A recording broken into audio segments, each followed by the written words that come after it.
Bom, boa tarde a todos e todas.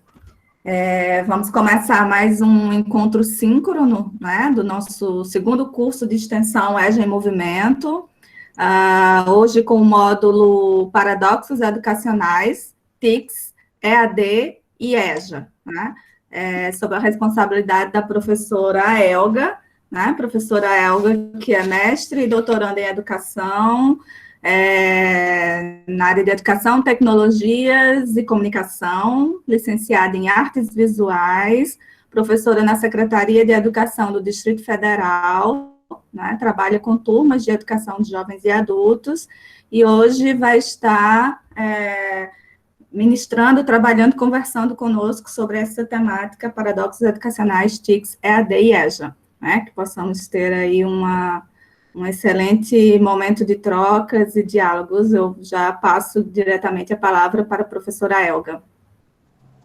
Ok, Fernanda, obrigada a todos os presentes, pela oportunidade também aqui de estar no curso, de estar trabalhando com vocês. Na verdade, nós iniciamos esse trabalho em relação a essa aula com aquele questionáriozinho que eu enviei, onde eu fiz um mapeamento assim, bem resumido, né, do grupo que estaria presente assistindo hoje, sendo que é uma aula aberta, quem também estava com interesse poderia ter respondido.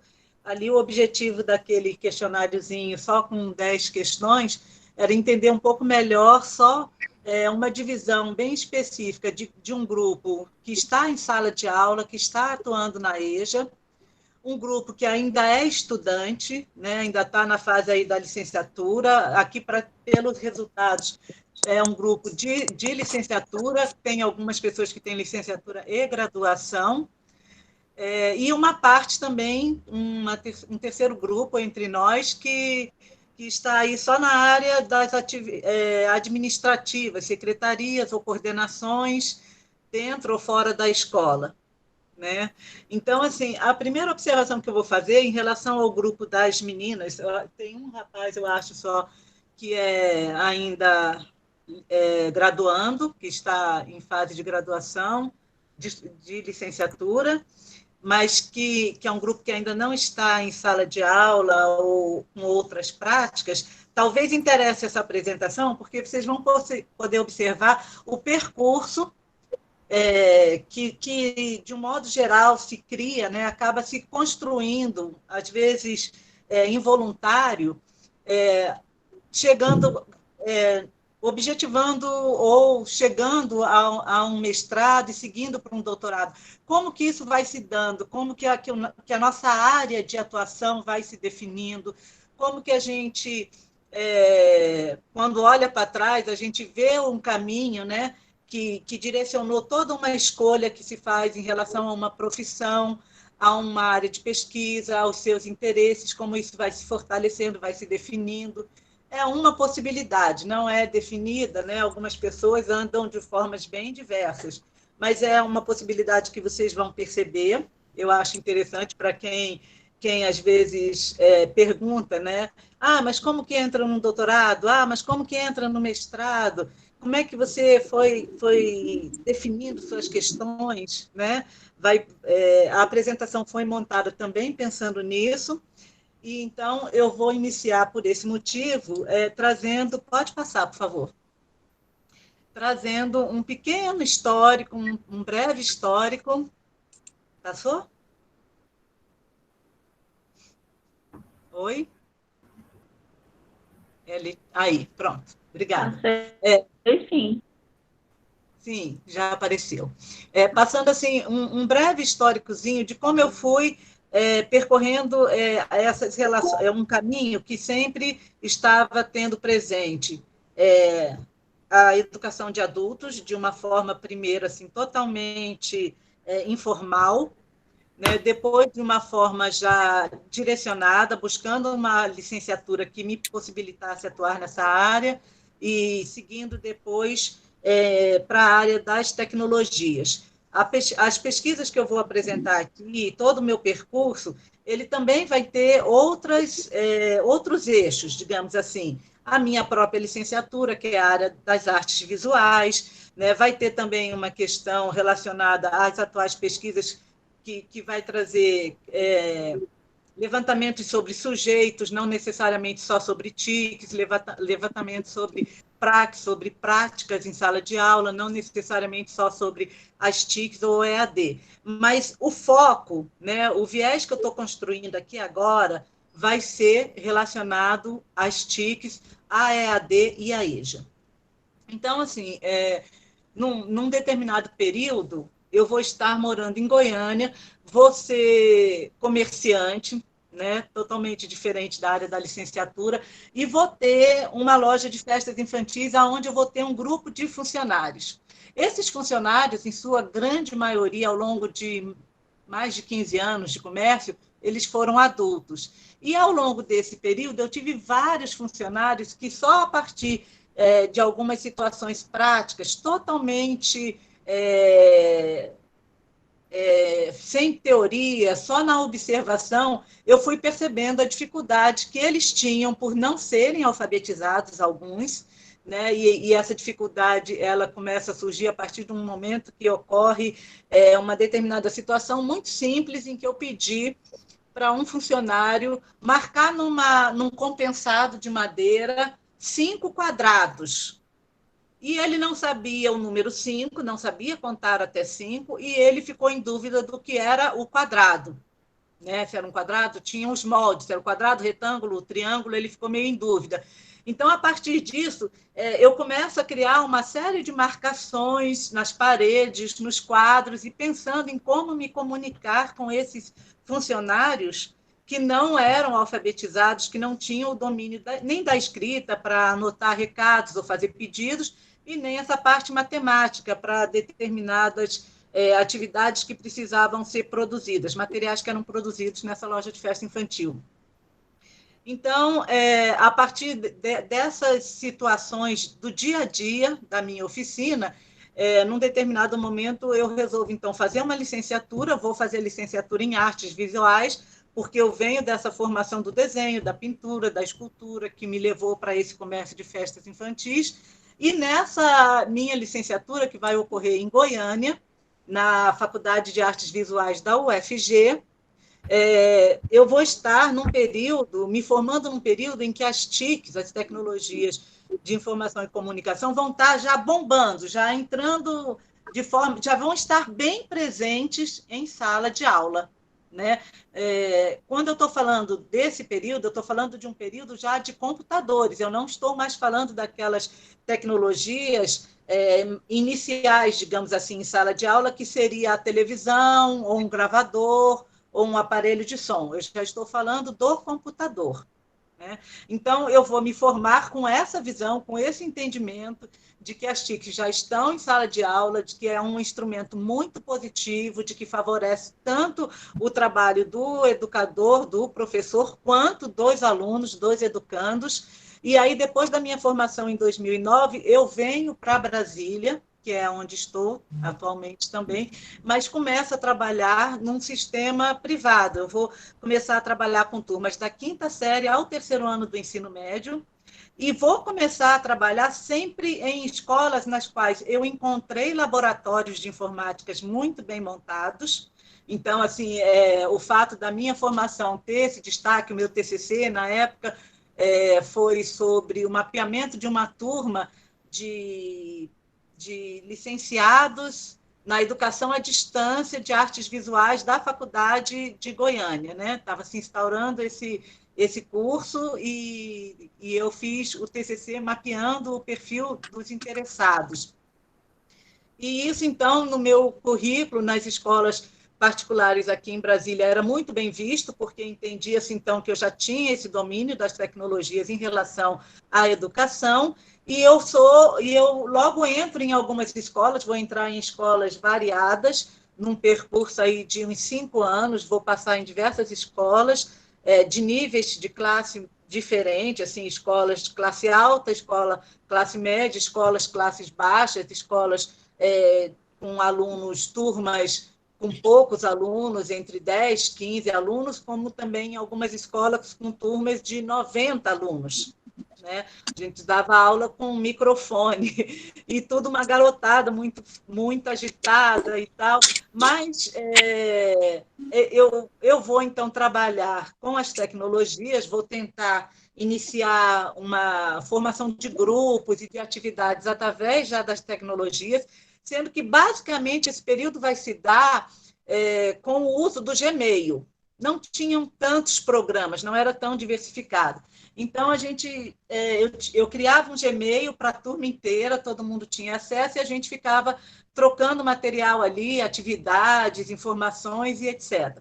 A minha grande surpresa nesse momento é encontrar alunos e familiares, porque eu estou falando de crianças e adolescentes, né?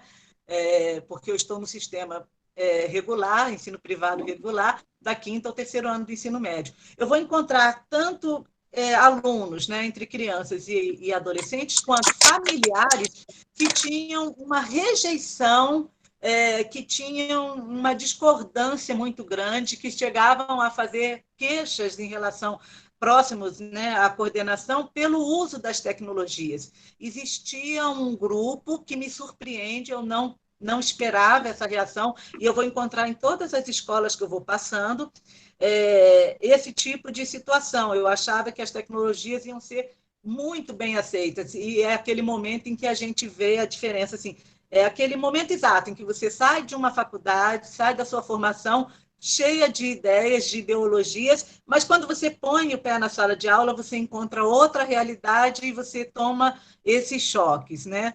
E aí, nesse período, eu também vou estar ainda fazendo alguns outros cursos, vou fazer 2 cursos, então, buscando mais informação, eu vou tentar ser aluna pelo sistema EAD, porque até então eu estava usando ele como professora em sala de aula. Eu vou tentar ser aluna e vou me inscrever, então, num primeiro curso, que é uma especialização na minha área, em artes, que chamava Arte, Educação e Tecnologias Contemporâneas. Foi um curso oferecido pelo Arte Edu, que era um curso totalmente online, e que eu sofri demais para concluir. Eu achei muito difícil ser aluna pelo EAD naquela época, isso é 2010. Eu quase não consegui terminar o curso, eu consegui porque tinham monitores que andavam atrás e buscavam a gente, perguntavam o que estava acontecendo, e hoje em dia já é outra condição, né? Mas no começo, para mim, foi muito difícil me adaptar, né? Foi uma vivência assim, muito que me marcou. E um segundo curso que eu vou fazer, que vai me ajudar muito a entender esse grupo que tinha essa aversão às tecnologias, que vai ser um curso chamado Teoria Crítica de Ander Feinberg, Racionalização Democrática, Poder e Tecnologia. É um curso que eu vou fazer na Faculdade de Educação, é quando eu também conheço a Faculdade de Educação da UNB, em 2010. E nesse curso vão ter 2 artigos. Eu vou botar depois esses artigos para vocês, na nossa sala de aula, lá como material para ser lido. São 2 artigos que têm uma visão geral, bem mais ampla, bem mais social, não é tão direcionado à educação. O Gustavo Lins, ele é um professor ele é da área da antropologia na UNB, e o professor Renato Dagnino, ele é um professor das ciências sociais, ele é da Unicamp, então eles vão estar trabalhando não diretamente com educação e tecnologia, mas com as tecnologias inseridas nessa sociedade que a gente está formando, com as tecnologias servindo para diversas áreas. E eles vão trazer 3 conceitos muito importantes para a área da tecnologia.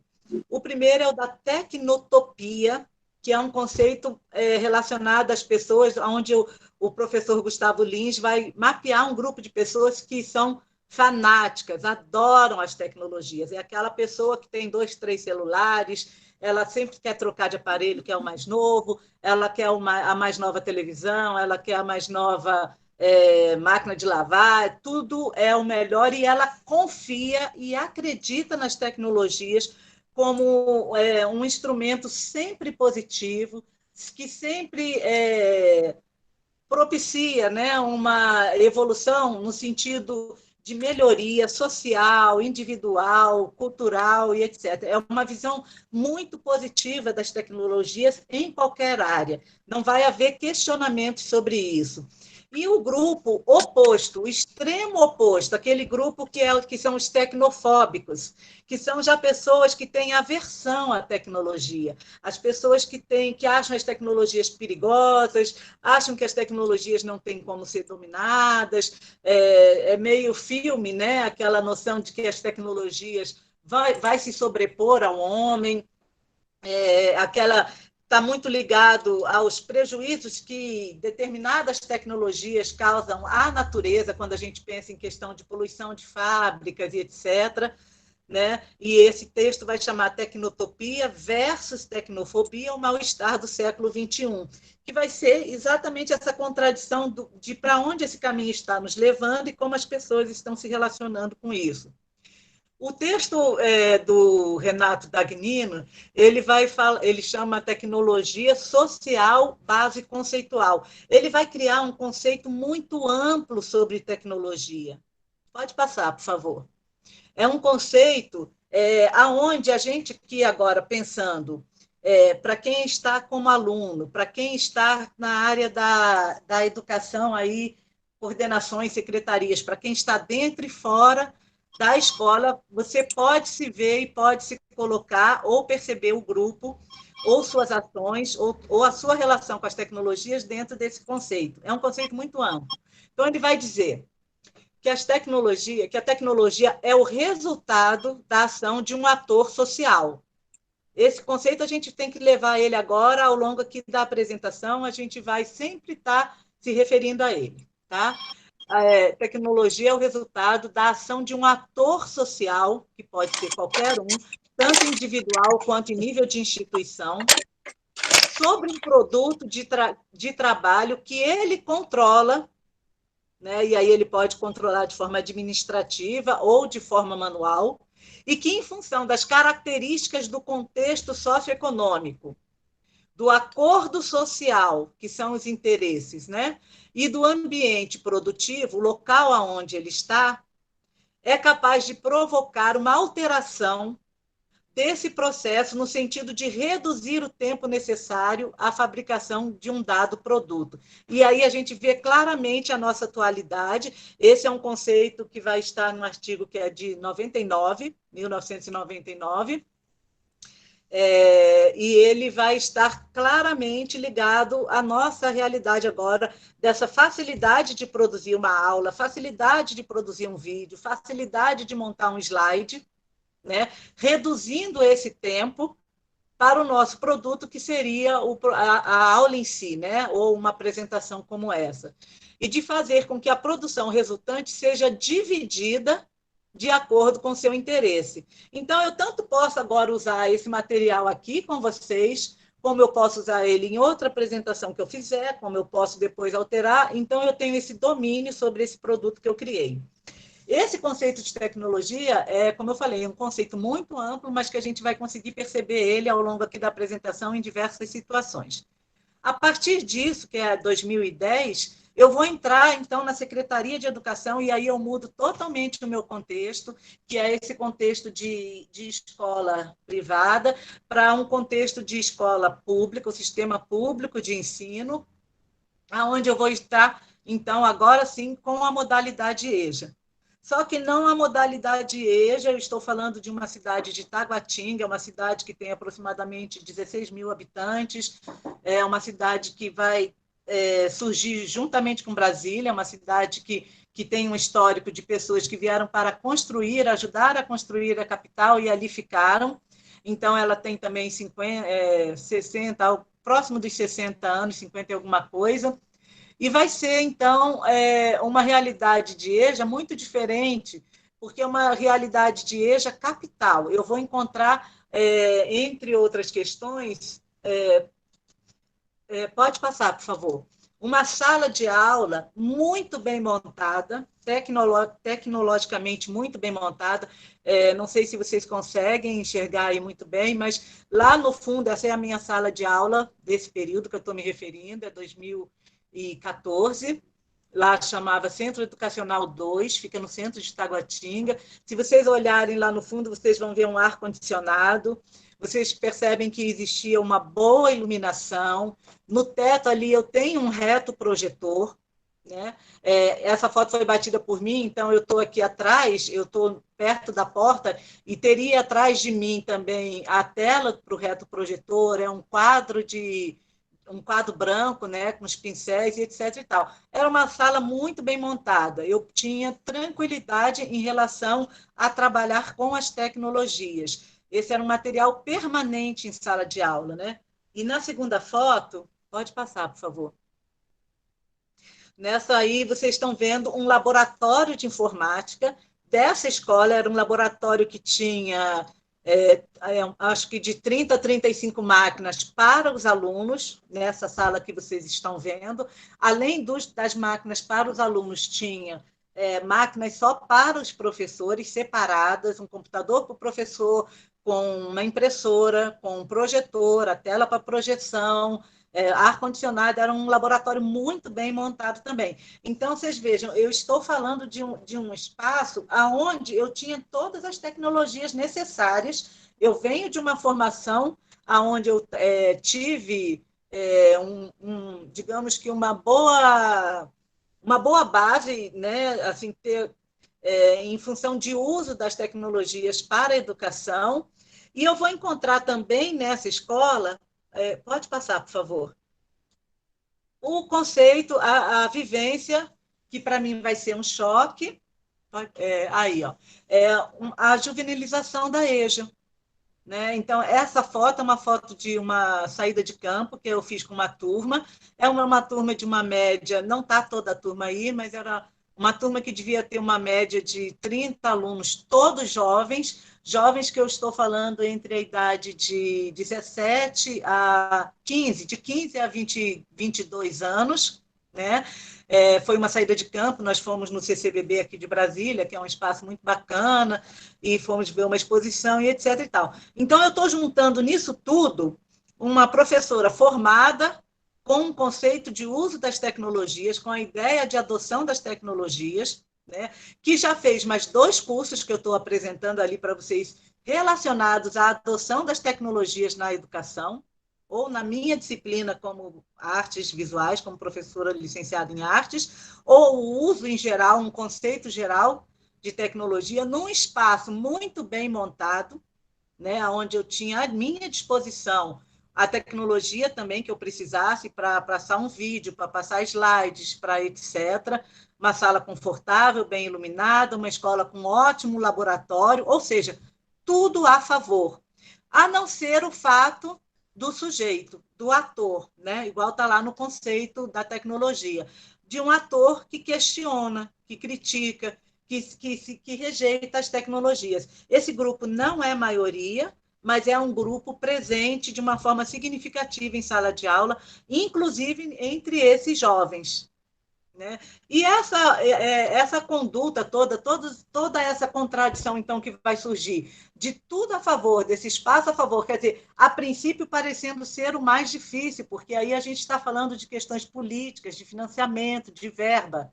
Né? E, no entanto, eu tenho tudo isso a favor, mas eu tenho sujeitos que questionam. Então, isso começa a gerar alguns questionamentos, algumas dúvidas, algumas curiosidades, e eu lendo e pesquisando, a gente começa a perceber a falta da ausência, a ausência da voz desses educandos em relação ao uso das tecnologias. De um modo geral, o que vai ser percebido nesse período, nas leituras, nos levantamentos que foram feitos, é que era sempre uma visão muito positiva de uma oferta que deve ser feita e que vai favorecer a todos, o professor, a coordenação, toda a comunidade, os educandos, etc.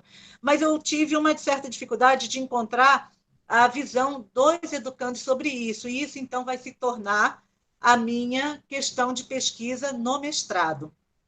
Pode passar, por favor.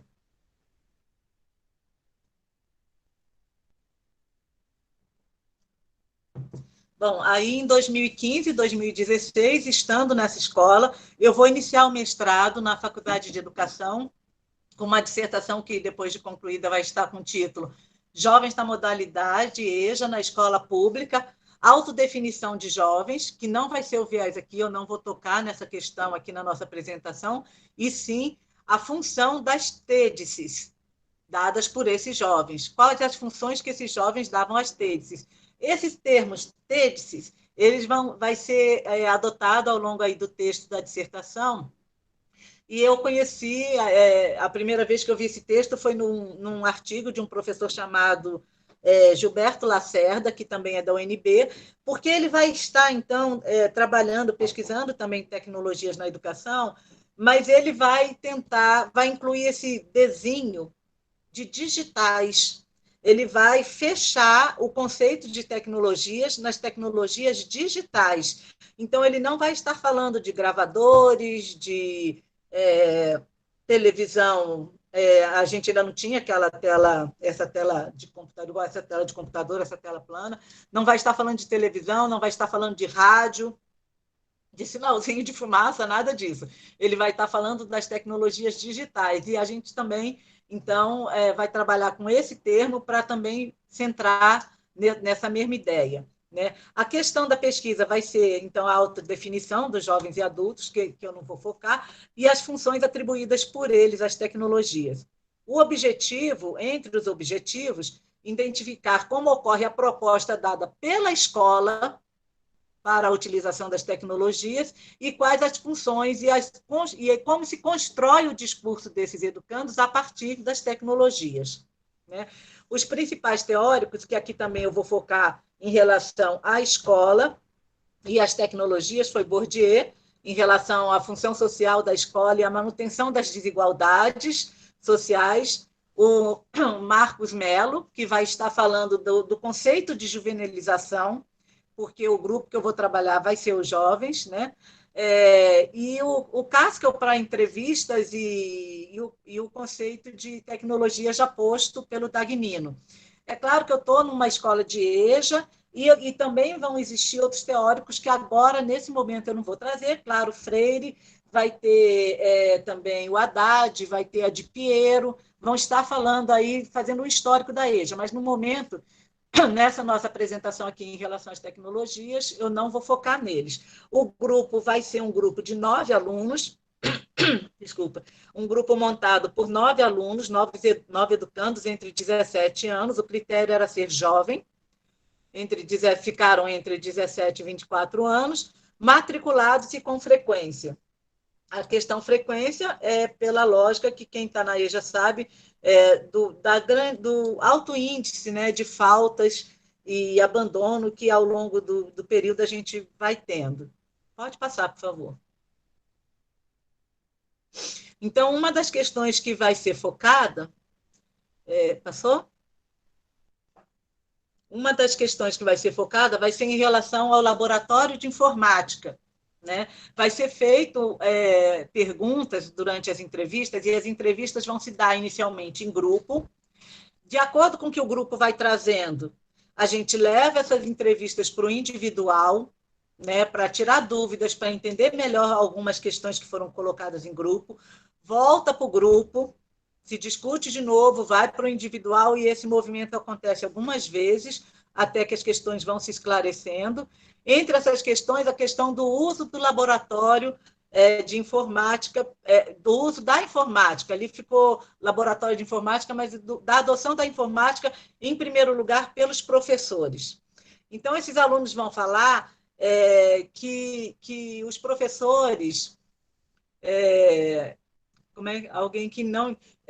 não, pulou, desculpa, eu que pulei aqui o meu slide.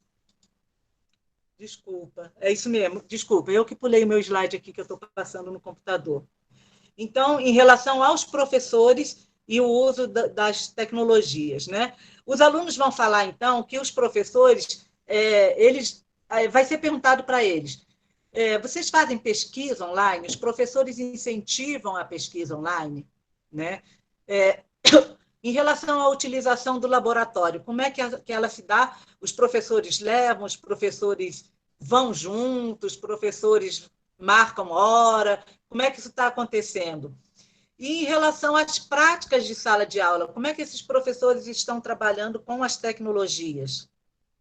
Os alunos vão trazer que os professores utilizam as tecnologias basicamente como instrumento, não tem nada de novo, nada muito criativo, é muito reproduzido, é a questão aqui do material que é de minha posse, que eu produzo, lá no nosso conceito de tecnologia, e posso dividir conforme o meu interesse. Então, eu vou usar o mesmo material para diversas turmas, né?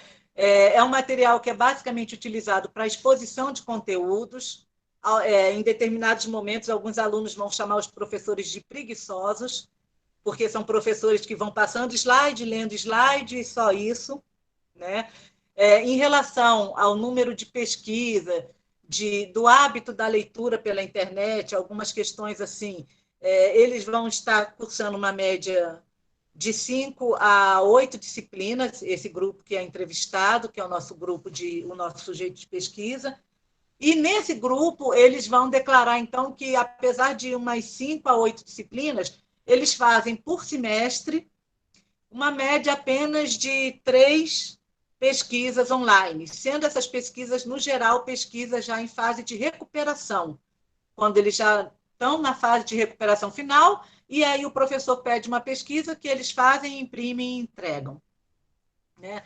Vão falar também que nenhum professor utilizou o laboratório de informática, o que para mim vai ser uma grande surpresa, porque é um laboratório, como vocês viram na imagem, muito bem montado. Isso vai me fazer ir ao laboratório e pesquisar um pouco sobre o laboratório, que eu já vou trazer. E vão falar também que os professores acabam, às vezes, incentivando eles de forma indireta, quando eles fazem comentários curiosos em relação às tecnologias, ao conteúdo disponível na internet, né? Então, vão ser comentários tipo: o professor de matemática falou que o Sol está se aproximando da Terra e que a gente vai morrer queimado. E aí o aluno fica desesperado e vai na internet procurar, e ele encontra essa matéria, mas ele vê também que isso vai levar muitos e muitos anos, então ele também pensa: eu vou morrer antes disso, não vou me preocupar com isso. Mas foi uma pesquisa, foi um ato de pesquisa motivado por uma ação do professor, só que uma ação inconsciente, de certa forma, foi um comentário feito em sala de aula. Um outro comentário também que eles riram muito na época da entrevista foi de um professor que falou de uma imagem de uma menina que tinha muitos dentes na boca. Ela tinha o céu da boca lotado de dentes. Então, eles também vão procurar, né? E acham essas coisas bizarras, engraçadas e etc. Então, a gente vê que realmente não houve, na época, nenhum relato por parte dos educandos, que são os nossos sujeitos de pesquisa, nesse momento, que indique do professor uma atitude proposital, intencional, no uso das tecnologias em relação à pesquisa. Né? A pesquisa vai estar mesmo dessa forma, bem como apenas instrumento que facilita o processo. E, em seguida, no laboratório, pode passar, por favor. Em relação ao laboratório de informática, devido aos comentários dos alunos, eu vou, então, buscar algumas informações, vou ao laboratório, né, aquele laboratório lindo, maravilhoso lá da imagem lá em cima, vou encontrar as professoras que são as responsáveis pelo laboratório, são professores que se apresentam como quem não tem muito entendimento de computação, elas estão ali apenas porque são professoras readaptadas. Aqui eu acho que o readaptado, esse termo é um termo geral, mas é aquele professor que, por algum motivo, não está mais em sala de aula.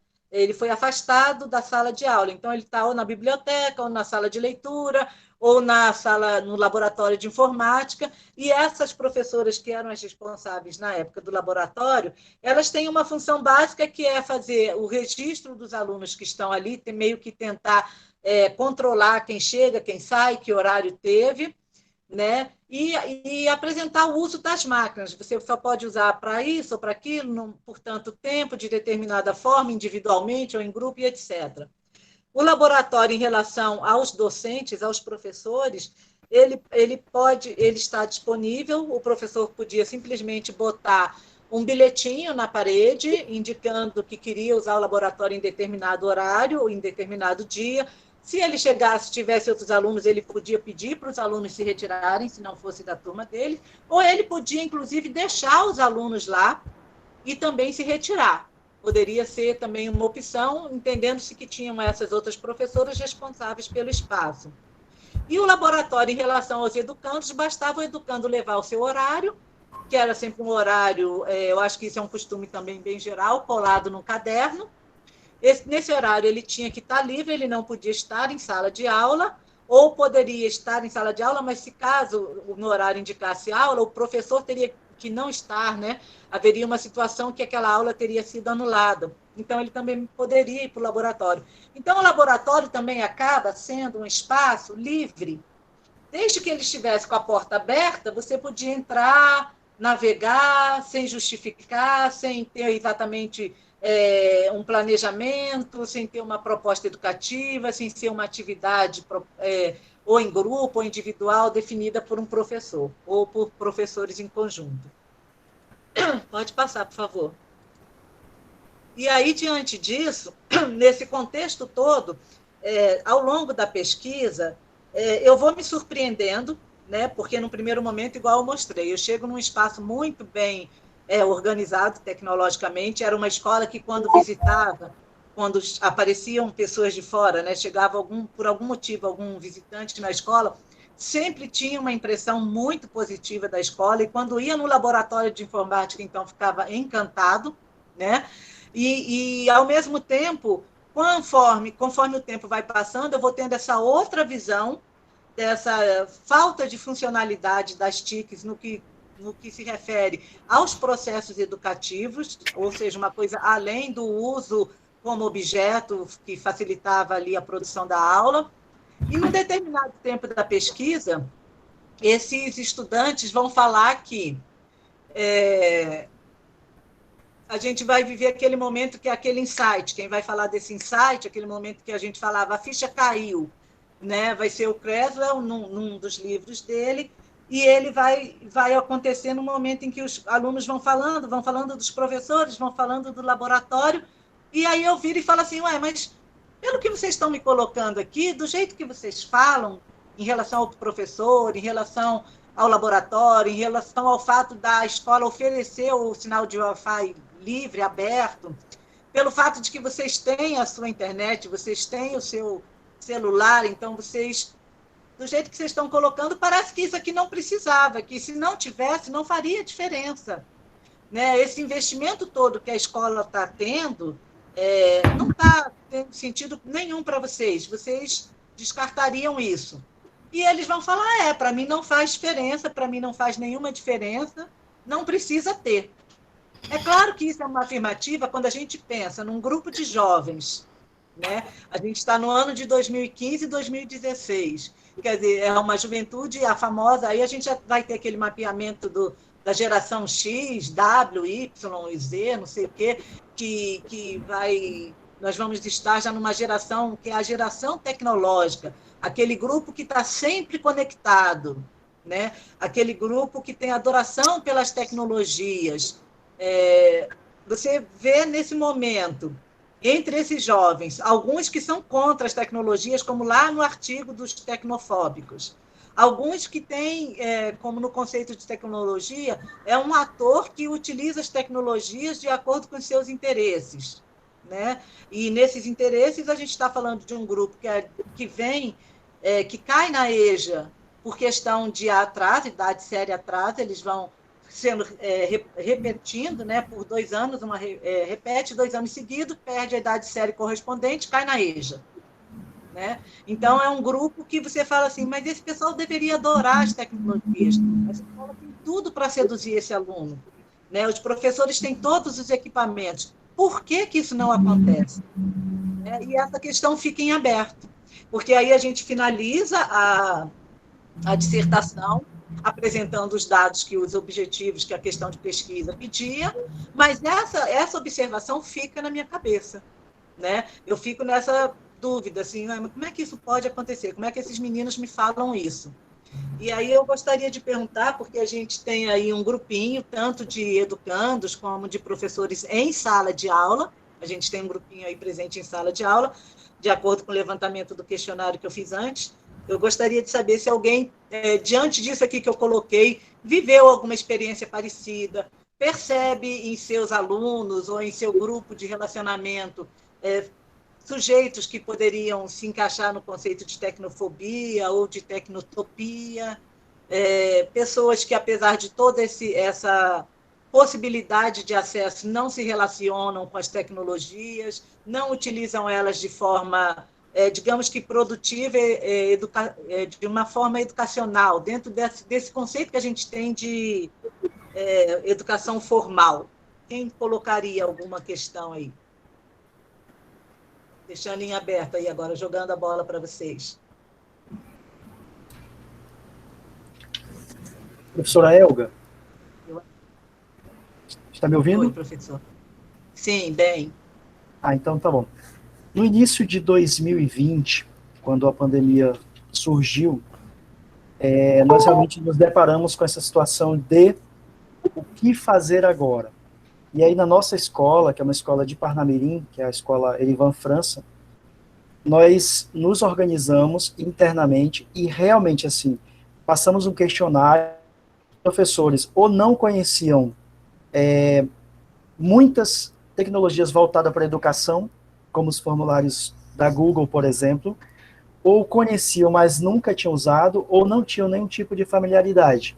Então, não sei se encaixariam dentro desses conceitos, mas nós passamos a dar treinamentos semanais para toda a equipe da escola em todos os turnos, porque naquele momento ninguém usava essas ferramentas de tecnologias voltadas para a educação, e para ser bem breve, todos os professores do turno noturno, da EJA, da Escola Erivan França, usam o Google Form para fazer suas atividades com os alunos da EJA. Inclusive, no próprio formulário, nós colocamos os conteúdos como forma de até evitar que o aluno saia do formulário para pesquisar em outro ambiente. Então, hoje, realmente, considerando os treinamentos, digamos assim, a resistência, o distanciamento dessas ferramentas, elas foram superadas a partir de uma insistência em diversos treinamentos. Sim, exato. Porque eu não destaquei o seguinte, quando eu fiz esse questionamento, eu estou ainda pensando nesse período, que foi o período de 2016 até 2015 e 2016, que a gente ainda estaria no presencial, né? Por isso que eu realmente não detalhei isso. Isso que o senhor está trazendo, a gente vai ver agora na sequência, que já é esse contexto pandêmico, né? Então, assim, já é um contexto que acabou alterando algumas questões, impondo alguns aprendizados, né? Em relação a esse presencial, assim, alunos, né? Mais no caso de, talvez, de alunos, ou um próprio relato pessoal em relação a essa fase das tecnologias.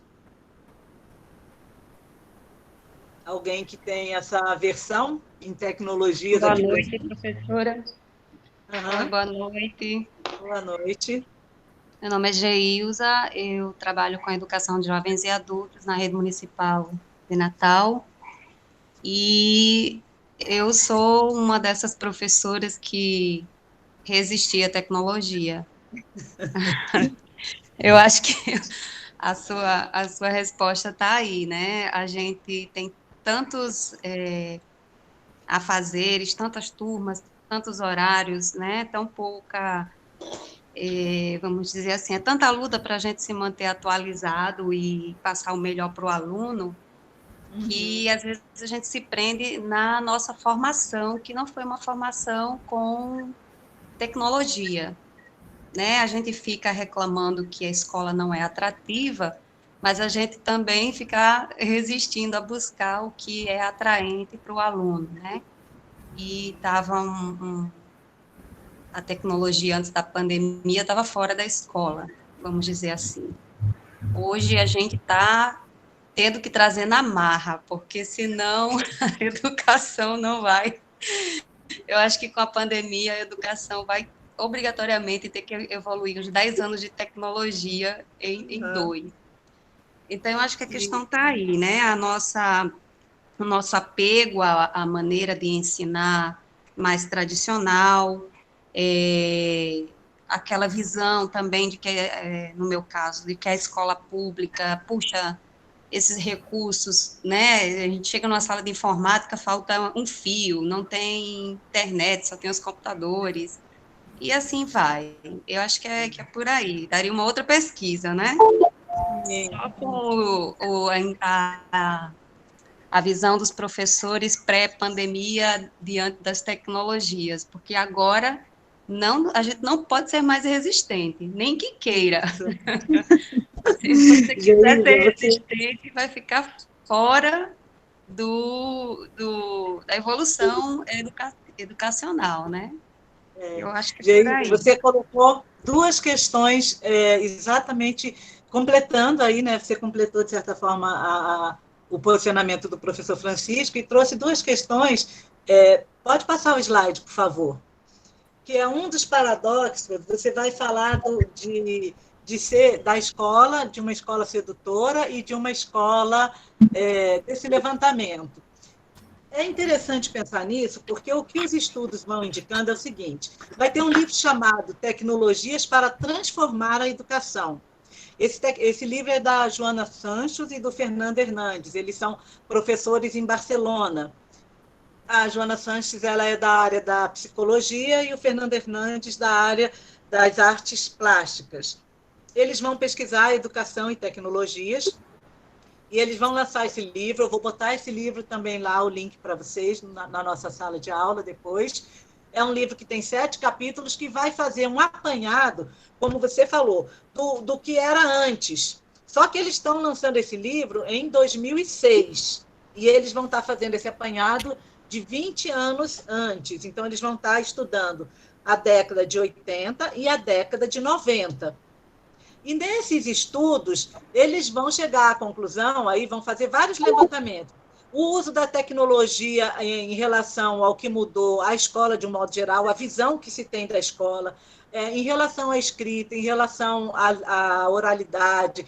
Eles vão fazer o levantamento da voz dos alunos, como eu fiz na pesquisa também. Eles foi um dos livros que me ajudou muito na pesquisa, indicando a visão dos alunos deles. A gente tem que sempre lembrar que eles estão em outro contexto, né? Eu estou falando de uma pesquisa feita na Espanha, em Barcelona.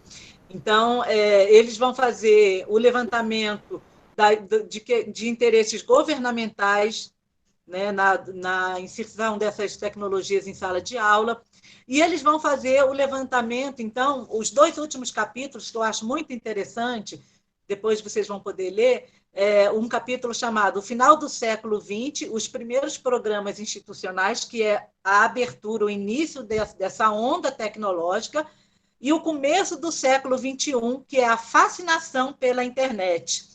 Esse começo do século XXI, esse capítulo, vai estar dialogando lá com o conceito de tecnotopia, né, do Dagnino, onde ele vai falar dessas pessoas que se encantam pela tecnologia e que acreditam nela de forma indiscutível. Mas esses 2 pesquisadores vão, no final do livro, concluir 2 questões muito interessantes. A primeira: a história recente da educação está cheia de promessas rompidas, de expectativas não cumpridas, gerada ante cada nova onda de produção tecnológica, do livro de bolso ao vídeo ou ao próprio computador. Então, ou seja, cada onda que se tem, e aí a gente também pode pensar nos modelos educacionais, a gente pode pensar em diversas outras questões relacionadas à escola, formação de professores e propostas diversas, que vem aquela onda, vem o modismo e depois ele se dá por fracasso, porque não se atinge o que eles no livro vão deixar claro, que é também o que está no conceito lá de tecnologia. Quem domina tudo é o ator. E a gente vai fazendo propostas e desenvolvendo tecnologias e materiais sem investir, muitas vezes, no ator. No nosso caso, os professores. Né? E uma outra observação que eles vão fazer no livro: o processo de mudança educativa em geral e de uso pedagógico dos computadores, em particular, é lento e gradual. Exige, em primeiro lugar, equipamento e infraestrutura tecnológica. eu tinha ali na minha escola, mas a gente sabe que aquela escola é uma exceção, e eles vão cotar, né? Condição necessária, mas não suficiente, que era o que acontecia na minha escola. Tinha todas as condições tecnológicas, mas não foi o suficiente para esses alunos entenderem aquilo como algo proveitoso. E, paralelamente, a formação dos professores, que era o que faltava, criação de equipamentos de apoio, produção de materiais, que é uma das grandes queixas constantes, né, dos professores, e entre outras medidas destinadas a favorecer e estimular a inovação em educação. Então, assim, a gente vai ver esse paradoxo que é entre, e aí ele está presente na nossa sala de aula, ele está na fala dos educandos que eu trouxe, ele está nos textos que vão sendo ofertados aí, que eu vou postar para vocês depois, e ele está nesse resumo aqui desse livro, desses dois pesquisadores, que está entre o que se oferece de tecnologia e o que realmente se consegue utilizar essa tecnologia em nível de aprendizado, não apenas de oferta de conteúdo, mas aí a gente vai lá em Freire, de aprendizado, né? E aí, pode passar, por favor. E aí a gente vai entrar, então, em 2017, depois da minha dissertação concluída, defendida. Em 2017, eu vou, então, estar com essas questões na cabeça, com essa de paridade que vai existir entre toda essa oferta, todo esse conteúdo, toda essa tecnologia e a fala dos meus educandos.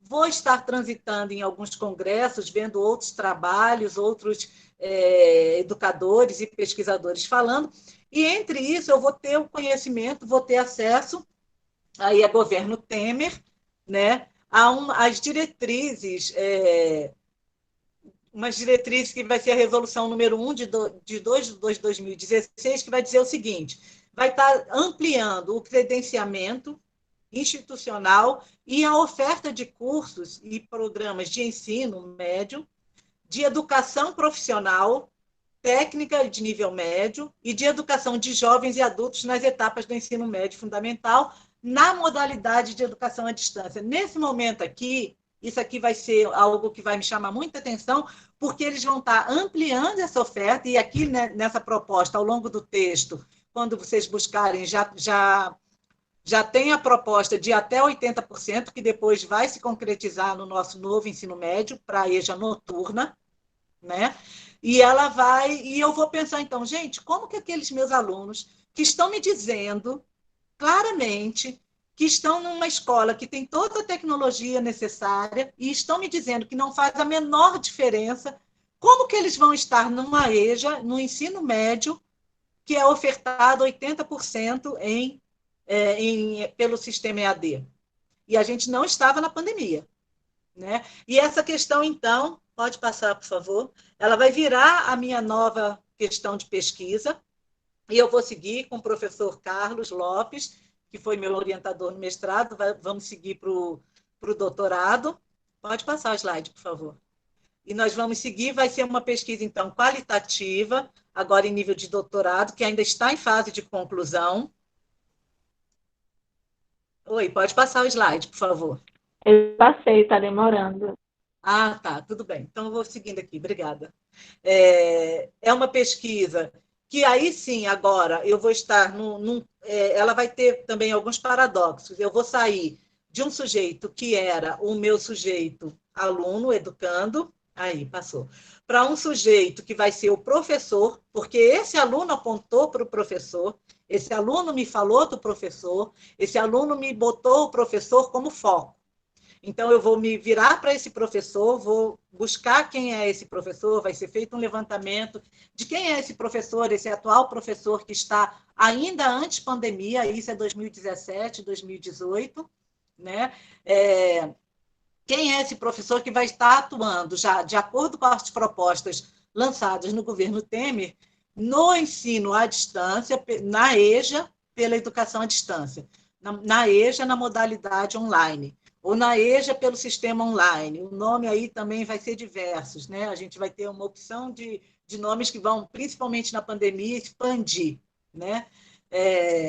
Aí, agora, nesse momento também, esse viés que eu vou trazer da pesquisa, que ela ainda está em fase de conclusão, está baseado em Freire, né, tendo Freire como principal teórico, e no conceito que ele vai apresentar de situação limite e inédito viável, a possibilidade dessa ocorrência dentro desse sistema, nessa modalidade. Trivinhos, né, que vai estar nos ajudando aí com as entrevistas. As entrevistas vão acontecer em 2 períodos diferentes, que eu vou especificar, e Bardim, que vai estar aí com análise de conteúdo. O sujeito da pesquisa, então, vai ser o professor, nós, atualmente, professores, os que estão em sala de aula, não qualquer professor, o professor que está atuando na EJA, agora no sistema online, nesse período pós-pandemia, ou que estava antes pós-pandemia, antes da pandemia, e permanece, né? E como objetivos a mapear a ocorrência, né, de ações que correspondam ao conceito de situação limite e o conceito de inédito viável. Pode passar, por favor. Essa pesquisa vai se dar em dois cenários, digamos assim. Ela vai iniciar no cenário presencial, e eu vou chamar cenário presencial um período onde predominava a educação presencial, já existia, né, antes da pandemia, a oferta de educação online, mas ela não era predominante, né? E um segundo período, que é o que nós estamos, onde predomina, iniciou com um período de 100%, nós tivemos uma fase de 100% de oferta pelo sistema online, e estamos indo aí para um segundo semestre, agora com o avanço das vacinas, né, da vacinação, com a possibilidade, pelo menos aqui em Brasília, tem se falado de reabertura das escolas, já não só as particulares já temos algumas, mas o sistema todo, né, o sistema público também. Pode passar, por favor. Então, a pesquisa vai iniciar dessa forma. E a primeira coisa, então, que é necessária é se entender esse novo contexto, essa oferta que foi anunciada já no governo Temer, os investimentos como estão ocorrendo. Então, eu vou buscar aqui no censo escolar, desde 2018, uma tabela, eu não sei se vocês conseguem enxergar bem, uma tabela sobre o uso, né, dos recursos tecnológicos destinados para as escolas. E é um recurso alto, vai ter altos investimentos, né, e beirando 100% aí de aproveitamento desses recursos em nível de internet, em 2018.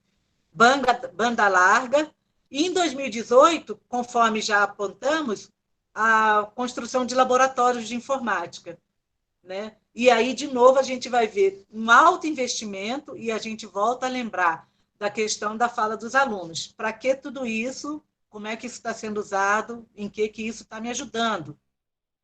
Em 2020, a gente vai ter aí uma outra tabela, que já é uma tabela relacionada ao período pandêmico.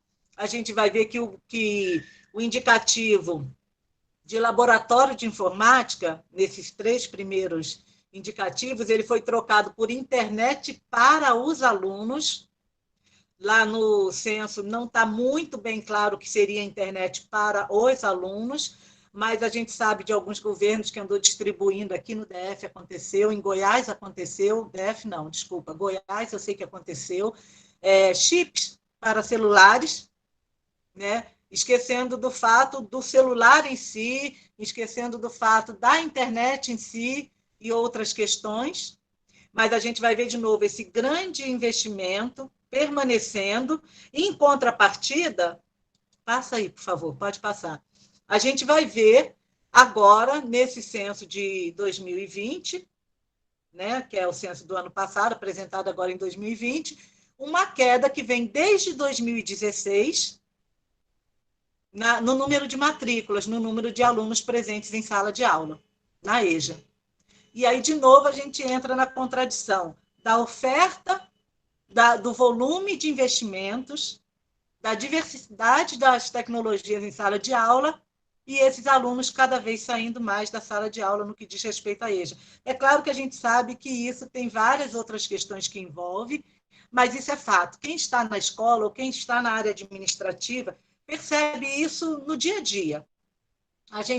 Eu lembro quando eu entrei naquela escola que eu trouxe as imagens, era uma escola que tinha 3.500 alunos, eu tinha uma média por semestre de 16 a 18 turmas, Essas turmas iniciavam com uma média de 50 matriculados, mas ao longo do semestre uma presença de 30, 35 alunos. Ao longo dos anos que eu fiquei nessa escola, a cada ano o número de alunos foi diminuindo, com a diminuição do número de alunos foi diminuindo o número de turmas, diminuindo as turmas, diminuiu o número de oferta em questão de nível, o noturno foi fechado. Aqui em Goiás, por exemplo, esse ano, Goiás ou é Rio Grande do Sul também, me parece que o noturno já foi todo cancelado para a EJA, e depois a gente vê o turno fechando e, por fim, escolas fechando. Aqui eu estou botando uma tabela que é de 2016, mas a gente sabe que isso antecede, né? Isso já vinha acontecendo. Isso não é por acaso, né? Existe toda uma intenção nisso, e ao mesmo tempo que as escolas presenciais foram fechando, esse nível de oferta em tecnologias vai se ampliando. E aí a gente vai lá no pessoal que estuda os interesses internacionais, os investimentos internacionais, etc. E, para completar, a gente vai entrar em 2020 com duas ações. Uma que é a oferta, a apresentação do que ficou conhecido como novo ensino médio, que acabou não sendo implementado em 2020 por causa da pandemia, que foi a segunda questão, aonde nesse novo ensino médio tem a oferta. Eles botam com a possibilidade de até, né, 20% para o turno matutino, 30% para o vespertino e 80% para o noturno, com a justificativa que seria aquele aluno que trabalha, que tem mais dificuldade de locomoção, que está mais cansado, e que então ele, pela EAD, teria uma boa oportunidade, seria vantajoso para ele. No entanto, diante de todas essas contradições que a gente viu entre a fala dos alunos e as tecnologias, entre os gráficos de matrícula, de permanência na escola e a oferta das tecnologias, né, a gente vai ver agora na resposta dos professores, e aí já vai caber ao que vocês colocaram. Pode passar, por favor. Que já faz parte do levantamento dessa nova pesquisa, a fala dos professores, porque antes era a fala dos alunos, que eram os sujeitos, agora são os professores, né? Então, alguns professores vão falar durante as suas entrevistas. Ou seja, tinha 4.200 e poucos alunos matriculados. Nessa pandemia, a gente não conseguiu atender 1.000. Agora assumi a minha limitação, não estou dando conta. É outra professora, aqui cada um é um, né? Ela estava indo muito bem, falando de uma aluna, mas começou a faltar bastante por questões do Covid. Ela pediu para repetir. O professor está se vira nos 30 para dar conta do trabalho. Não apliquei nenhuma prova. Eu me baseei na autoavaliação de cada aluno, na correção das tarefas que foram entregues e na participação. Essa fala aqui está correspondendo a uma questão muito debatida, que foi aprovar ou não os alunos ano passado, né? Até que nível eles aprenderam, até que nível se desenvolveram, como é que eu podia avaliar, como é que eu podia aprovar ou não esses alunos. Todo professor que é professor, ele se esforça pelo seu aluno. A gente vê foto de 1.001 gambiarras que os professores estão fazendo em casa para dar aula. Essa fala está relacionada a vários pôsteres que a gente está vendo aí na internet, de professores transformando a sua casa na sala de aula, a sua cozinha, a sua área de serviço, a sua parede em quadro para escrita, o seu quarto, pendurando coisas de tudo que é lado, a sala e etc. Para eu avaliar esse sistema, tenho muita dificuldade, porque eu acho uma injustiça tão grande. Essa fala vai estar relacionada à dificuldade que os alunos estavam tendo e à angústia dessa professora em reprovar esses alunos. Eu me considero uma professora competente, mas o fato de eu ser uma professora competente dentro da sala de aula não me torna uma professora competente na aula online. E aí ela vai estar relacionada com o que vocês trouxeram da dificuldade de se adaptar às tecnologias, da falta de formação, da falta de máquina, né, de uma máquina que possa trabalhar, né, que possa ser utilizada aí atendendo de forma melhor. E dentro disso, a gente vai, então, lembrar dos objetivos aqui da pesquisa. Pode passar. Nessa fala dos professores, ele vai... As questões foram feitas buscando atender os objetivos da pesquisa, entre dois entre os objetivos da pesquisa, que seria a questão da situação limite, né, e do inédito viável, os conceitos de situação limite e de inédito viável. Situação limite, posta por Freire, é interessante, eu trouxe um trecho aqui, em que primeiro ele vai falar, é interessante entender o que é temas, problemas e situações limites, questões diferentes. Eu fiz um gráficozinho, que é esse que está embaixo, onde está escrito na parte de baixo temas, problemas. Temas, problemas, por exemplo, o baixo domínio de leitura, o baixo domínio da escrita, o baixo domínio para navegação, né? Dificuldades financeiras, sinal de internet fraco, limitado, máquinas fracas, máquinas ultrapassadas, uma máquina para muitas pessoas, um celular para uma família inteira, né? Doenças causadas pelo Covid ou em consequências do Covid, falecimentos, questões financeiras. Então, esses temas, problemas, são temas que muitas vezes geram uma situação limite. No caso da escola, vai gerar situações de abandono, falta de entrega de tarefa, reprovação em massa, né? Só que Freire vai falar, assim como no nosso conceito lá de tecnologias, eu trouxe um trechinho que ele fala dos sujeitos, não da situação, não do fato em si, não do objeto tecnológico em si, como estava no conceito também falando do autor, né, do ator. Então, Freire vai falar o seguinte, os primeiros, ele vai dividir em dois grupos. Os primeiros veem os temas, problemas, esses temas que eu botei nessa parte de baixo aí do nosso gráfico, encobertos pela situação limite, né? Daí os considerarem como determinantes históricos e que nada há a fazer. Ou seja, esses primeiros sujeitos, quando focam na situação limite, que seria o abandono escolar, a reprovação, ou a falta de entrega, de dedicação, digamos assim, algumas pessoas usam esse termo, né? A falta de dedicação nos estudos. Isso é uma situação limite que cobre, que encoberta a verdade, o que causa essa situação. Se eu ficar focando nessas situações limites, eu vou perceber isso talvez como um determinante histórico. Quando a gente fala da EJA, a gente sabe que existe um preconceito em relação a esses sujeitos e o interesse pelo estudo. Existe um interesse, digamos que de classe, em criar um estereótipo de um sujeito que não estuda porque não quer, que não estuda, que não se esforça. Ah, mas você não viu a escola que ela estava? Você não viu o nível da escola que tem lá? E cadê esse sujeito? Por que ele não está indo para a aula? Por que ele não está estudando? Por que ele está reprovando? Por que essas escolas, então, estão fechando? Né? Por causa dele. É ele o responsável? Então, quando eu me prendo nessa situação limite da reprovação e não busco a causa, eu fico nessa noção de um determinante histórico. E sem conhecer o tema-problema que gera essa situação limite.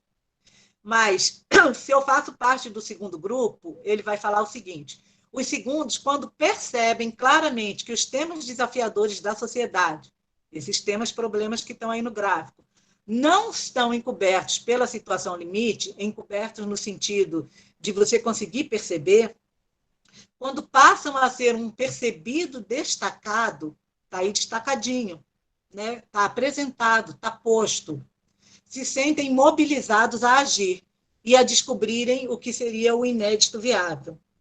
Nós vamos ver em seguida o conceito de inédito viável. Então, os segundos são aqueles que se sentem no dever de romper essas barreiras das situações limites. Então, se eu estiver nesse segundo grupo, eu vou pensar como eu posso facilitar a situação do meu aluno na entrega das tarefas. Como eu posso, por exemplo, pensar em facilitar a escrita desse aluno? Se ele tem ainda uma limitação na escrita, ele ainda está numa determinada fase da escrita, do desenvolvimento da escrita, eu posso pedir para ele um vídeo, eu posso pedir para ele um áudio, eu posso pedir para ele um desenho, uma imagem, né?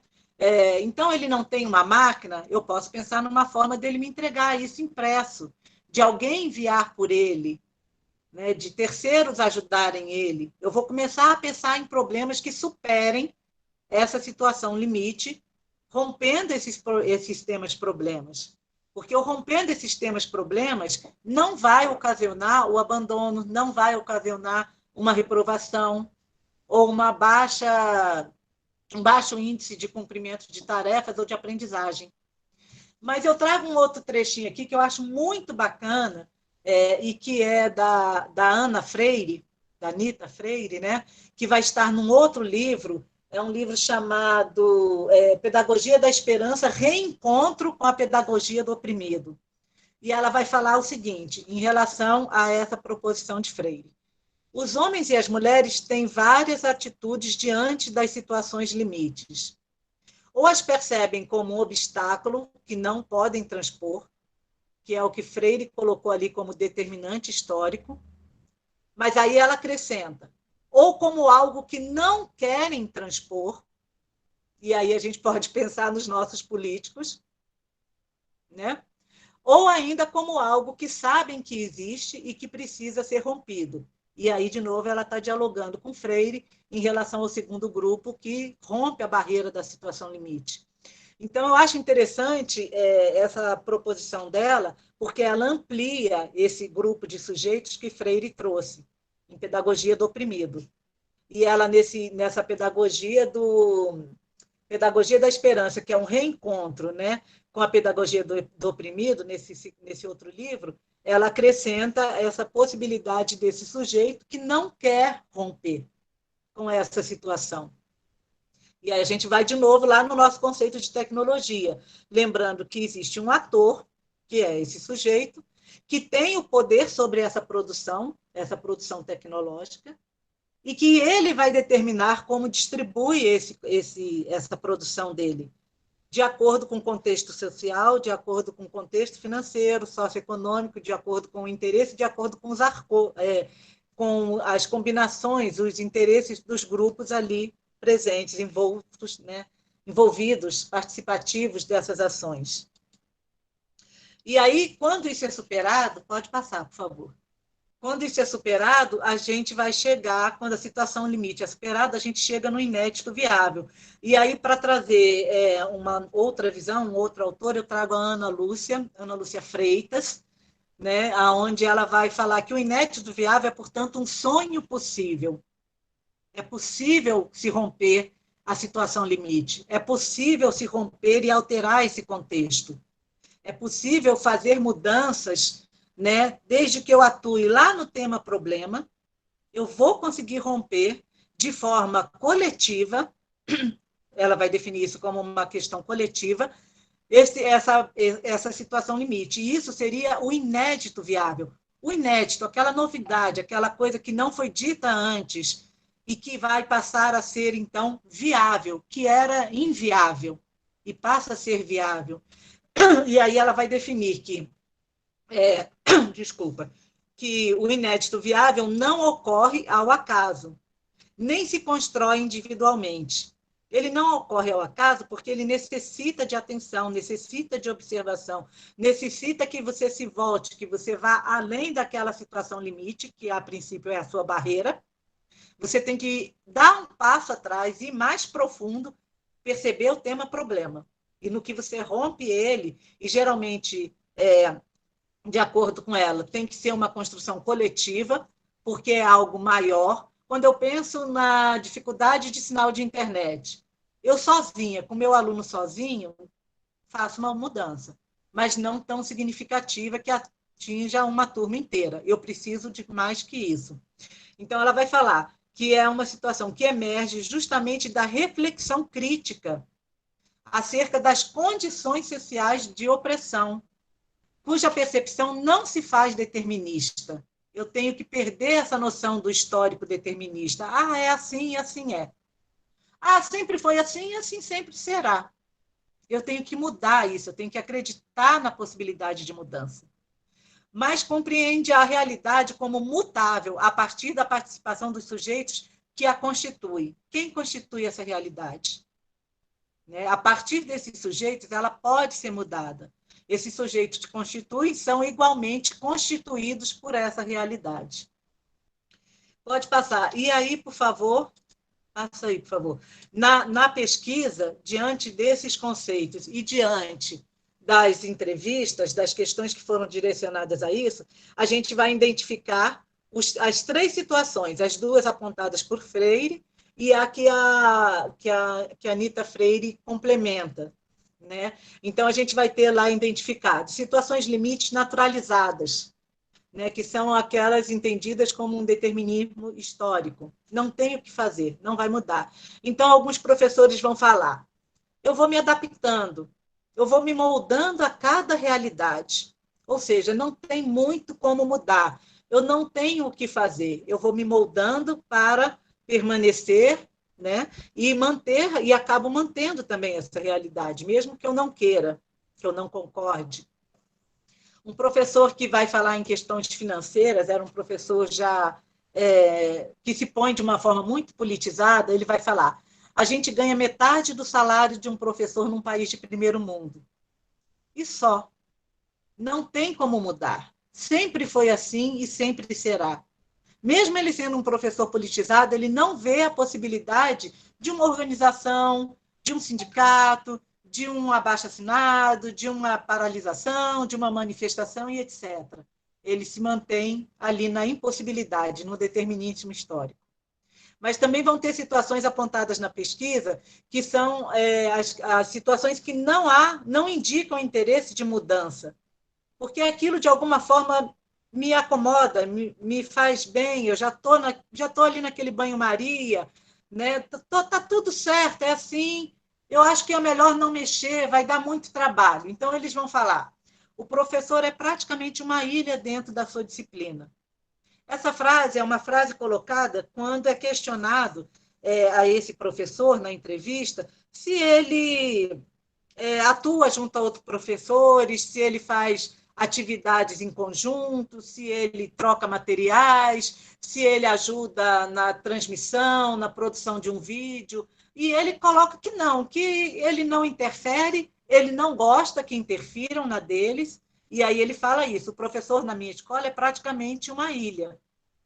Mas isso como uma forma de que vamos deixar como está. Mudar vai dar trabalho. E assim eu estou seguindo e estou indo bem.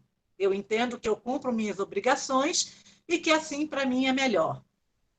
Uma outra professora vai falar, fazer o que é esperado que se faça. Ou seja, não vou questionar. Né? Eu posso até perceber a situação limite, eu posso até perceber os temas problemas, mas eu não vou questionar, eu vou fazer o que esperam que faça.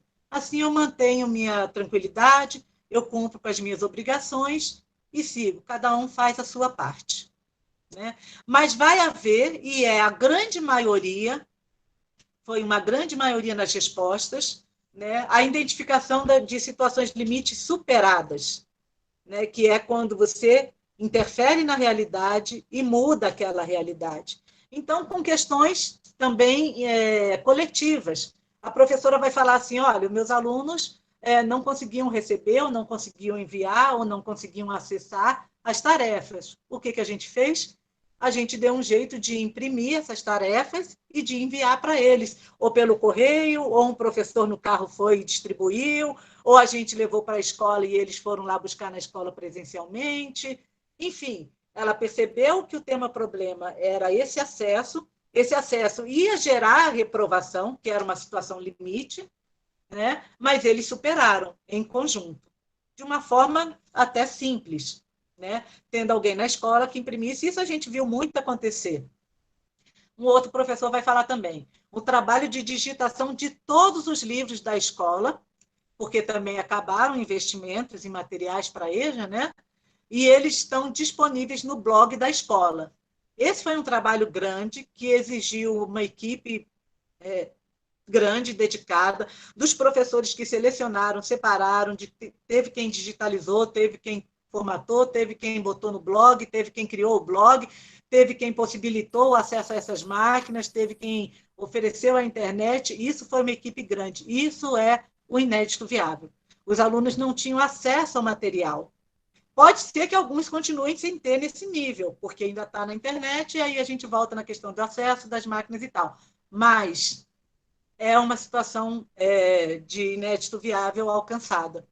Eles alteraram a realidade. Muitos alunos que não tinham acesso passaram a ter, tanto impresso quanto pelo blog, e superaram a situação limite da reprovação, superaram a situação limite do abandono. Né? Então, essas questões responderam. É uma pesquisa que ainda está em processo, mas que está sendo atendida aí nessas questões. O que a gente percebe no final das contas? Por enquanto, né, num primeiro levantamento, em relação, então, aos sujeitos da nossa pesquisa, nós, ou professores presentes em sala de aula, ou professores atuando na coordenação, ou atuando em secretarias, ou professores em formação, como temos aí um grupo. Um alto nível de conscientização das dificuldades. Pode mudar, por favor. A gente vai perceber um alto nível de conscientização das dificuldades que envolvem o fazer docente, por esses professores, por nós, né? Sejam questões políticas ou sejam questões existentes no cotidiano da escola.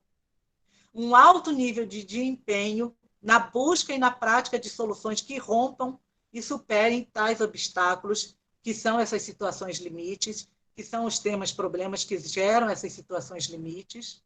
Né?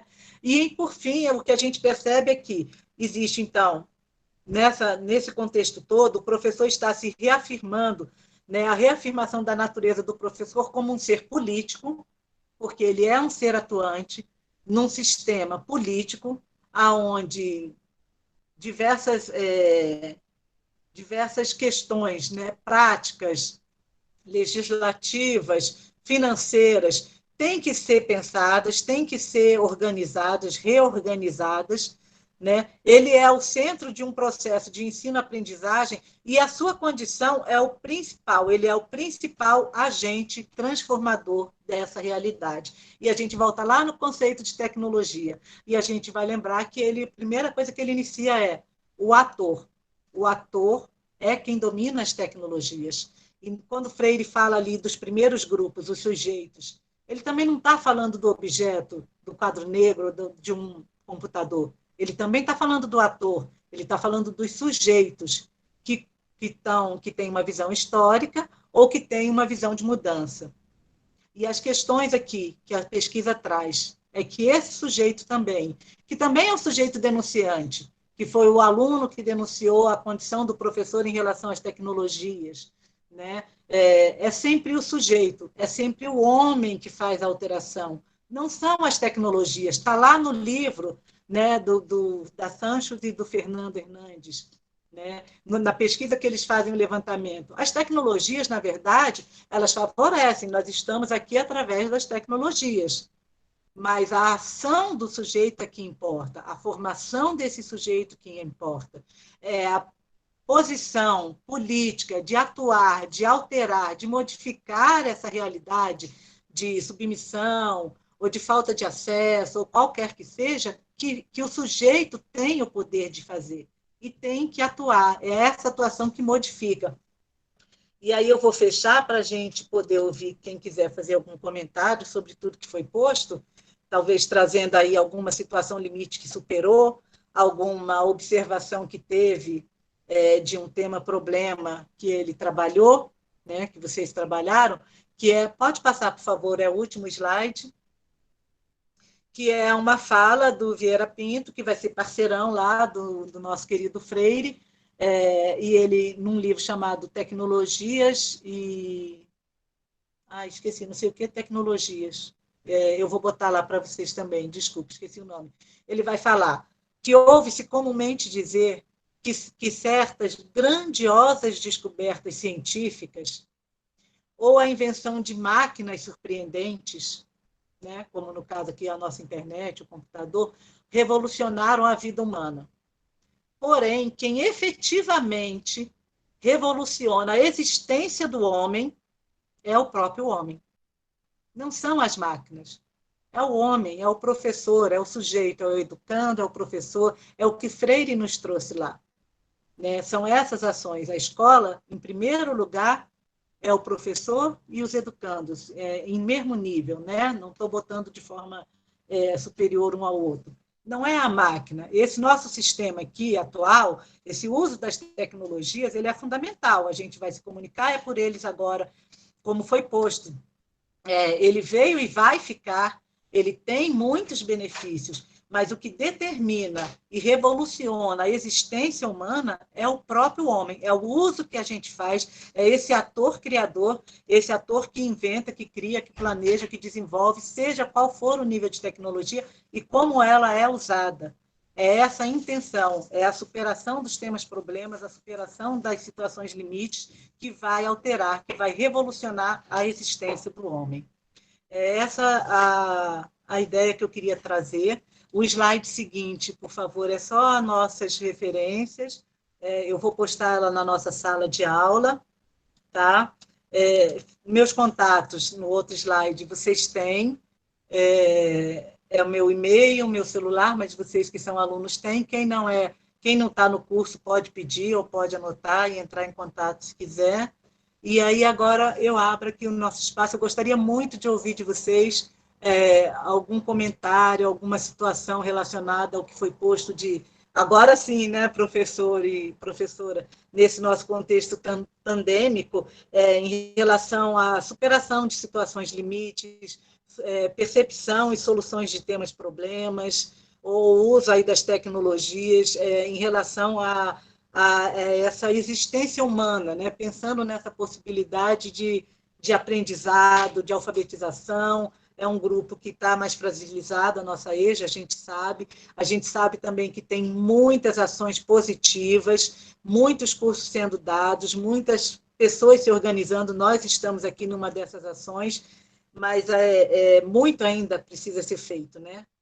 Eu gostaria de ouvir aí algum comentário, alguma fala de algum de vocês.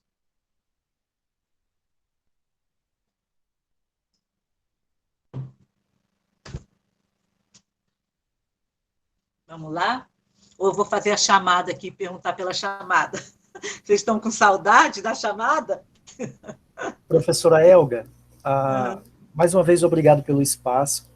É só para fazer um comentário, assim, eu estava lendo Paulo Freire, e quando ele fala do diálogo na busca dos conteúdos, né? E ele fala o seguinte, que você não pode mudar o ser, mas você pode mudar a realidade, intervir sobre a realidade. Quando você muda essa realidade, quem sabe você consegue entre parênteses, né, a transformação do todo, né, que é a proposta do próprio Paulo Freire nesse trecho que eu li do livro. E aí, voltando um pouco para o que a gente fez aqui, essa intervenção na realidade. Se nós tivéssemos nos deparado com o muro do problema, por exemplo, a ausência da internet, o distanciamento, a falta de domínio, tecnologias que a gente não conhecia e não sabia usar, nós teríamos parado ali.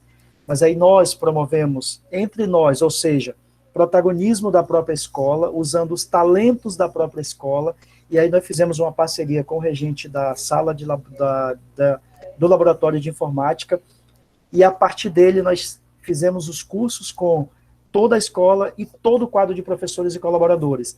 E recentemente fomos convidados pelo Proinfo, no caso da SEMEC, da Secretaria de Educação, para ministrar um curso, não só na escola, né, mas para outros colaboradores de toda a rede. Então é exatamente esse pular o muro, né, não ficar na situação problema, mas vencê-la, como foi orientado. E parabéns pelo trabalho da senhora, pela pesquisa e pela aula. Muito boa mesmo. Por isso que eu me motivei a compartilhar essa fala. Obrigada.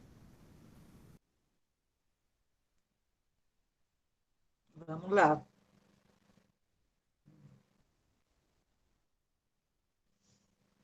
Vamos lá, professores presentes em sala de aula. Kelly. Está aí, Kelly? Karina. Professores presentes em sala de aula que poderiam trazer aí alguma questão de situação-problema, situação limite, tema-problema, superação, ou alguma questão que queira trazer relacionada às dificuldades, uso das tecnologias, sua adaptação, como já foi posto. Renata levantou a mão. Renata? Olá, professora Elga, todos os demais professores, boa noite. Enfim, eu sou professora em formação, né? Estou cursando pedagogia ainda no segundo período, e assim, o meu interesse de fazer o curso é porque eu me interessei muito por a questão da educação popular, né? E assim, eu faço parte do movimento de luta nos bairros, vilas e favelas, que atua com a ocupação urbana. E lá na ocupação Manuel Bezerra, a gente está trabalhando, né, com a questão de escola de formação política e também com a creche, né, porque são 25 crianças que moram na ocupação, dentre elas 13 que têm idade de 0 a 5 anos. A mais novinha tem 7 meses. Então, Vocês estão no presencial, Renata? Vocês já estão no presencial? Então, o que acontece? Antes da gente fazer qualquer intervenção, a gente pensou, já articulando com uma disciplina que foi ministrada no semestre passado, que é a disciplina de articulação de saberes, a gente pensou de fazer uma pesquisa diagnóstica que envolve um pouco isso, sabe? De entender se as pessoas teriam acesso à internet, qual que é o grau de instrução dessa questão tecnológica e tal, né? E aí a gente fez essa pesquisa lá, a aplicação precisou ser presencial, porque a gente já tinha uma ideia de que nem todo mundo tinha acesso, né? E como a gente tinha contato com os coordenadores, aí deu para articular, fazer isso, não na integralidade das famílias, né? São 60 famílias, lá a gente conseguiu pesquisar 24. E aí, dentro desse universo de 24 famílias pesquisadas, a gente conseguiu tabular alguns dados importantes, assim, né? E dentre esses dados, em relação à questão desse acesso à tecnologia, a gente viu que, assim, muitos conseguem compreender o acesso, ter facilidade de acessar essas tecnologias, mas muitos não têm recursos financeiros para tê-lo, né?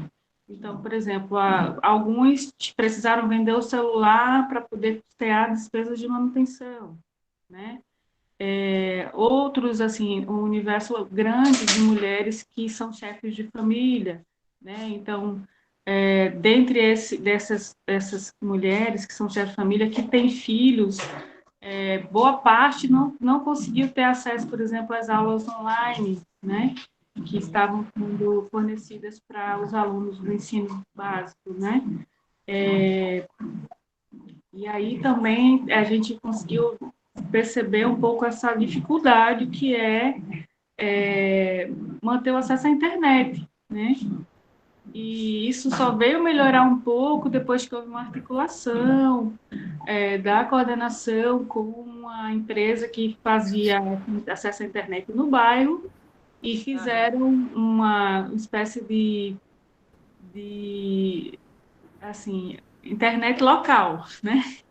Então, eles colocaram dentro da ocupação pontos de acesso à internet, e aí as famílias que tinham como se organizar em grupo, né? Cada um dava R$ 20 e acessava um ponto de R$ 60, né?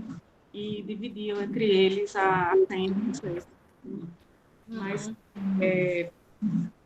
em relação a essa questão de dificuldade de pensar na tecnologia como estratégia, né, para desenvolver essa perspectiva de ensino-aprendizagem tanto para o público de crianças como o público, né, de jovens e adultos, é de fato complicado, né?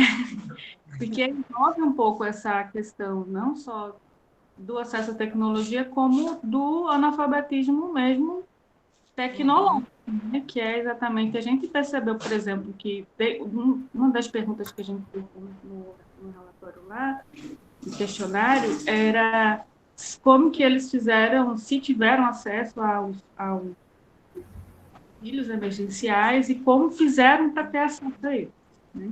E aí, muitos disseram que tiveram acesso e que só conseguiram por meio de auxílio de terceiros, né, ou familiares ou amigos que ajudaram a instalar o aplicativo e a preencher o formulário que seria necessário para ter esses acessos, né? O que foi assim um pouco surpreendente, porque muitos, por exemplo, disseram que conseguem ter acesso normalmente às redes sociais, né? Então, WhatsApp, Instagram, usualmente eles têm acesso durante o dia todo, mas quando é para uso de algum aplicativo que não é usual, aí dá uma dificuldade, né? Como foi em relação à questão do auxílio emergencial. É muito bacana, Renato, o seu relato, porque ele é exatamente a indicação do que a gente está trazendo, né? Vocês perceberam uma situação problema, né? Um tema a ser trabalhado, uma questão, um tema problema que era a falta de acesso, se mobilizaram e superaram essa situação limite, que era a situação da falta de comunicação, numa organização coletiva. Foi uma ação política, social, que vocês desenvolveram e que atenderam essa comunidade, né? É exatamente o que está sendo discutido, assim, o que eu tentei trazer. São essas ações, né? É o sujeito aí presente, ativo, que faz essa alteração na vida, no contexto, né? Acho que foi Kelly que levantou a mão também. Ainda dá tempo, Fernanda, de mais alguém falar? Foi Professora, Caliana. Kalina. antes Socorro tinha levantado a mão, Mas ela baixou. Socorro havia levantado a mão antes de Renata, mas como eu pulei a vez dela, talvez ela ainda queira falar, não sei. Sim. Não sei, eu queria só dar a minha experiência breve, é bem breve. Eu tenho muita dificuldade, eu estou há pouco tempo com a turma do EJA, desde novembro do ano passado, mas eles não têm conhecimento nenhum nas tecnologias, e alguns também não são ainda nem alfabetizados, é o terceiro período de EJA. Então, a minha dificuldade, ela está justamente na situação de que eles não sabem utilizar o Google Meet, eu não consigo dar aula no Google Meet, nem na plataforma do SIGEDUC, que é a plataforma do Estado, que também tem videoconferências, eles também não conseguem, realmente precisam da ajuda do terceiro, mas nem sempre a família está disponível para fazer essa ajuda, né, para estar junto com eles. Então, basicamente, minhas aulas acontecem através de atividades escritas, que eu xeroco para entregar na escola e eles pegam lá, e eu faço gravo um vídeo explicativo daquelas atividades, a leitura do texto, como se eu estivesse na aula, eu gravo a tela do notebook e saio colocando tanto no grupo e, principalmente, até a dificuldade deles interagirem, não só a dificuldade, mas eles não se sentem à vontade de interagir nesse grupo, eu faço uma lista de transmissão e eles falam comigo individualmente, e eu vou tentando sanar essas dificuldades e dar esse auxílio, mas não é fácil, realmente é bem difícil. Mas parabéns, viu? Você está aí solucionando as questões também, né? E é difícil mesmo. E para quem está iniciando é mais difícil ainda, porque você está vendo aí ao longo do nosso curso, você viu na apresentação da professora Fernanda, né, falando aí da nossa EJA também, de Paulo Freire, dos conceitos dele, viu lá na apresentação da professora Marli a questão da alfabetização, o quanto é complexa, e agora nesse período ainda mais, na apresentação do professor Alessandro, como que esse adulto aprende, né, e é bem complexo, e é pouco pesquisado ainda, então são muitos pontos, todos assim agora reunidos de uma forma muito latente, né, nesse nosso contexto. Muito legal, viu, Kalina? Obrigada aí pelo seu relato aí. Não sei se mais alguém levantou a mão, eu não consigo enxergar aqui. Professora Elga, só mais um comentário, é o Francisco Geonilson.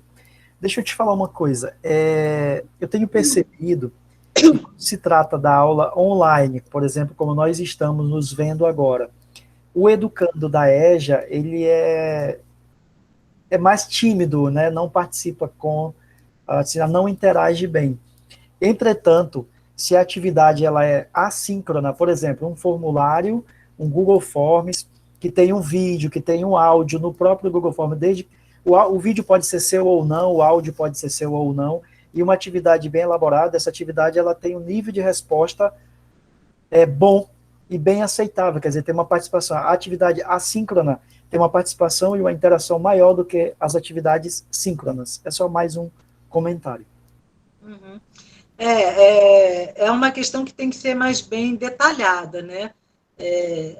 É o que a professora acabou de colocar. Existe dependendo do nível aí do educando que a gente está colocando, se ele está em primeira fase, alfabetização, etc., qual nível que ele está de educação básica, a interferência, no sentido de ajuda, de apoio, de terceiros.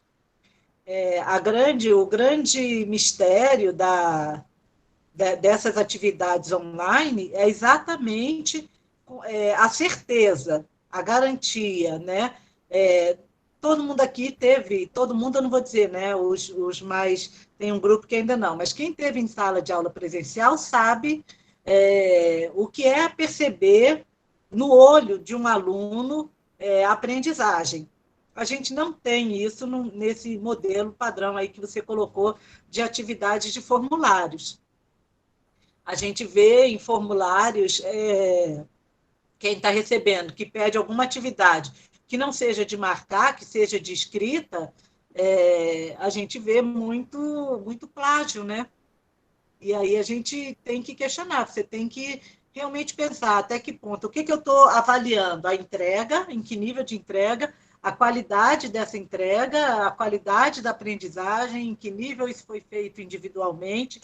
São muitas questões, né, para ser avaliada nesse processo. Eu não vejo ele de uma forma muito simples. Eu, particularmente, procuro formas alternativas para entrar em contato direto, como a professora Kalina falou. Eu achei muito bacana a colocação dela, porque a gente não pode cair nos gráficos, né? Nos gráficos de acesso, ou nos gráficos de presença, né? A gente tem que se voltar para o ator, né? A gente tem que se voltar para o sujeito, a gente tem que se voltar para a mudança ocorrida nesse sujeito. A gente está, conforme todos os indicativos, e aí, quando eu pôr lá o livro da Sanches e do Fernando Hernandes, fica muito claro isso, né? Que as tecnologias elas funcionam até um certo ponto, mas a grande mudança, o processo educativo, ele é humano, ele é social, ele é o dia a dia, ele é mais do que o conteúdo, bem mais do que um conteúdo que pode ser avaliado aí por formulários, né? Por mais bem feito que seja um formulário, por mais bem feito que seja um vídeo, ele não tem como atender de forma massiva, corresponder, avaliar todos. A gente sabe da diversidade absurda que existe na EJA, absurda, assim, no sentido de a gente não conseguir enumerar nível de aprendizagem, condição social, cultural, costumes locais, interesses, né? Então, eu acho meio complicado, é uma questão assim que tem que ainda ser bem desenvolvida, muito bem trabalhada, pesquisada, né? A gente fala muito da falta da metodologia na EJA, a gente fala muito da falta da ausência da EJA na BNCC. Existem muitos questionamentos sobre esse atendimento, sobre essa modalidade. E a toque de caixa, como as coisas estão se dando nesse contexto pandêmico, tem que haver um olhar muito apurado, né, uma atenção muito bem dada, porque senão a gente vai seguir conforme os gráficos apontaram. O gráfico é indiscutível. O número de investimento é altíssimo e o número de abandonos, a diminuição dos alunos em sala de aula corresponde. Eles estão andando em sentidos opostos, né? Então, é necessário pensar, assim, ser bem detalhado. Fernanda, estou me estendendo aqui, né? Não, mas é que ouvindo você falar e também o o depoimento de Caliana, eu pensei duas coisas, né? É muito pertinente quando você traz a questão humana, né, do ser humano, né, para discutir tecnologia, né? Essa discussão de tecnologia, ela é a partir de relações humanas, são os sujeitos fazendo uso, né? E porque somos humanos, num contexto completamente novo e diferente, né? É tudo um processo, é uma construção. Então, para os alunos e para as alunas da EJA, é também uma construção. Então, é compreensível que, por exemplo, eles se sintam mais à vontade em atividades assíncronas do que ligar uma câmera e se expressar, né? Aqueles que já têm o domínio de entrar no Google Meet, saber como funciona isso, mesmo sabendo, é compreensível que eles se sintam mais à vontade nas atividades assíncronas, né? Porque a gente dá, por exemplo, eu não estou dando aula na EJA, né? Eu estou dando aula trabalhando com estudantes no ensino superior, e a maioria não liga suas câmeras, né? Ou se sentem mais intimidados para falar, né? Então, é mesmo uma construção. E a fala para todos nós, né? Professores, professoras, estudantes da EJA, e a fala de Kalina, desculpe se eu estiver pronunciando seu nome errado, da professora Kalina ou Kaliana, me faz lembrar, né? De todos nós, nesse processo de ensino remoto, né, como criadores, como produtores de conhecimento, inclusive, né, com o uso das tecnologias. Quando ela diz que trabalha com as listas de transmissão, faz o vídeo para explicar a leitura de texto, enfim, os conteúdos que ela está trabalhando, né, isso é uma forma de criar, né? Eu acho que nas escolas, nas turmas de EJA, nas escolas e universidades, de um modo geral, nós estamos criando bastante, né, em termos de conhecimento, de prática, porque é uma situação muito nova que requer de nós esse reconhecimento de que nós somos. Eu acho que esse contexto está nos dando isso, né, também, esse reconhecimento de nós como profissionais, sujeitos criadores potentes que vão criando outras formas de ensinar e aprender, né?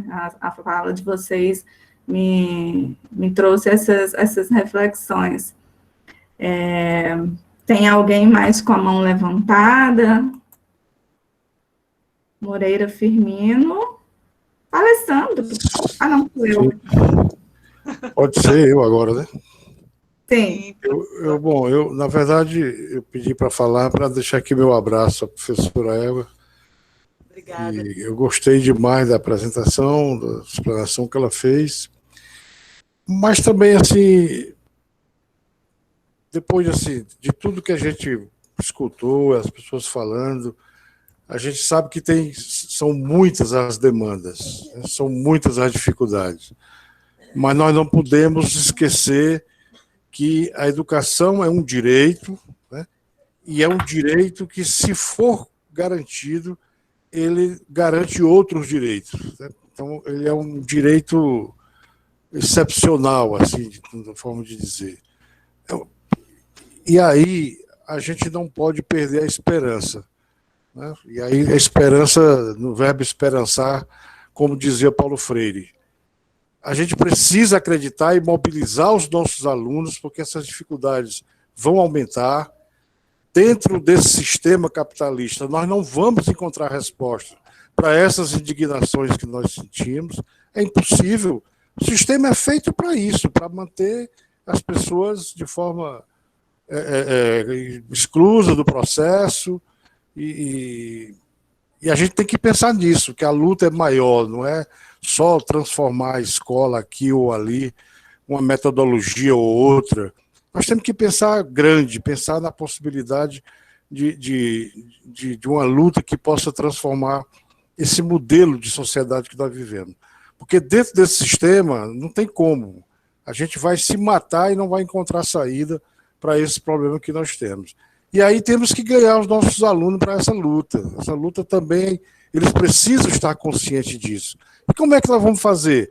Aí eu não sei, tem mil e uma coisa. Aqui no Ceará, por exemplo, eu vi experiência de alguns colegas que voltaram a utilizar o rádio. O aluno não tem acesso à internet, não tem a isso, mas ele escuta rádio. O rádio está lá direto da mesa da casa dele. Então, vale a criatividade. E aí, assim, nós não podemos perder esse compromisso, esse interesse de que isso é fundamental para essas pessoas, e aí a gente se vira. Como é que vai ser? É com o Google, é com o Zoom, é com... não sei. Né? Tem mil e uma formas da gente fazer isso, e fazer com que os alunos compreendam isso. Né? São muitas dificuldades, mas, na verdade, é falta de interesse. Já existe tecnologia suficiente para resolver esse problema. Eu tenho dito aqui no Ceará, por exemplo, um prefeito das cidades pequenas podem colocar a internet municipal. Isso é possível hoje, você ter isso a nível municipal. E aí ficam fazendo coisinhas, mandando chip para o aluno, aí entrega o chip, o aluno não tem um tablet, o aluno não tem isso, não tem aquilo. Bom, isso não... eu estou falando de um Estado que vem, de certa forma, fazendo algumas ações positivas. Agora mesmo o governador do nosso estado anunciou a compra de notebooks para os professores.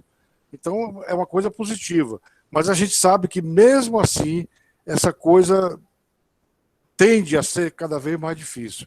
É uma luta maior, porque... E aí nós voltamos, todo mundo trabalhando dentro de casa, né? Sem nenhum subsídio financeiro para ajudar nas suas despesas, com uma energia que aumentou um absurdo, né? E você não sabe como é que vai ficar isso daqui para frente. Então, assim, tem uma luta maior do que a questão metodológica, é uma questão política mesmo. E aí todos nós temos que arregaçar a manga para a gente poder encontrar uma saída para melhorar essa situação que a gente está vivendo nesse país. E aí eu deixo o meu abraço a todos vocês, foi muito gostoso ter participado aqui, ouvir essa conversa, esse bate-papo sobre EJA. E eu estou vendo que nessa turma aí de vocês tem 2 colegas de trabalho, o Padre Marques, que está aí participando, e a professora Leônia, que é coordenadora, que trabalha comigo lá no SEJA. Ok? Um abraço a todos, boa noite. Obrigado, professor. Foi um prazer te reencontrar aqui. Obrigada. Elga, você quer falar mais alguma coisa?